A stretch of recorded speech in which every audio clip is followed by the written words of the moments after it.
Atif from India.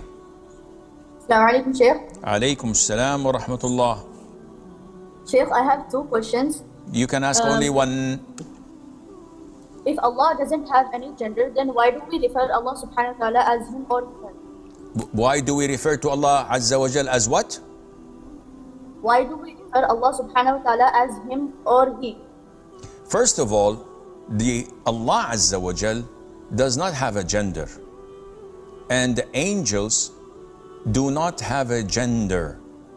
And the Arabic language, we have two genders, either the masculine or the feminine. So now when we would like to refer to Allah Azza wa Jal, what should we use? We use the most honorable of the two, which is the masculine pronouns. And this is why when we refer to Allah, we say Allah, He or Huwa. That's why we recite in the Quran, قُلْ هُوَ اللَّهُ أَحَدٌ. It is Allah al-Ahad. We use the pronoun Huwa.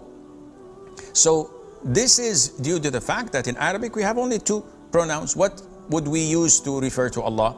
And this is what Allah referred in the Quran to Himself. So we stop at here and use what Allah has used.